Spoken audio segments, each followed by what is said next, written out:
Hey, Colin, we're still here. In this video, I'm going to be showing you how to create a server using sockets. This isn't going to be the client, just the server, and I'm going to show you how to make it multi-threaded so that you can run other functions in the server while accepting clients and setting them to their own thread.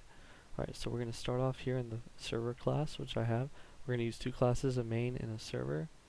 In here, we're going to invoke the public void run function by extending this class, and it's going to extend the thread. So in here we're going to create a server socket, which I'm going to name SS equals new server socket. This is going to be the thing, this is what hosts the server pretty much, and it's going to need a port. So we're going to go and make that port 44444, or any port you want to use really, and we're going to have to surround it with a try catch, because it doesn't always host on that port, and you need to be able to catch these errors. So here we go. So this is going to create a server on this thread, on this separate thread, and we're going to do a while true to accept clients. So socket s, which is going to be our client socket, equals ss.accept. And we're going to go and import that using Control-Shift-O. So this will create this server socket, and then while a socket tries to connect, it's going to accept, and we're going to use two things here called input and output streams that will it's how we print and post to the socket.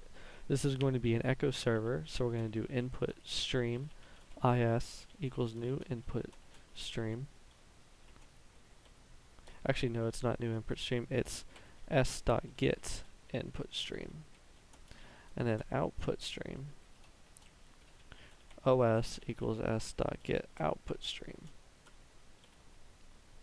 So we're going to go ahead and import those. It's the Java IO, and we have these two streams that we're going to write to. So we can get the input stream dot read and set it to a variable. So I'm going to go ahead and let's say it's a string, s equals is dot read. Oh, sorry, int s. Oh, it can't be s. I'm going to go and do x then. Int x equals is.read, and we're going to print that with os, so os.write and x. So we're going to read in whatever any client sends us, and we're going to write it back out to the client. So we're just getting the variable and sending it back out. Later in videos we will create more complex ways to send it to every client and things like that, but for now it's just going to echo. And then in the main function we're going to run our thread, our server thread, so server equals new server, and we're going to do server.start, and that'll start our server. So if we run it, it's not going to do anything because we don't have any clients connecting to it, but it is going to, as you can see, just run, and it's just waiting for a client to connect. And in our next video we'll go ahead and do that. Thank you for watching and have a great day.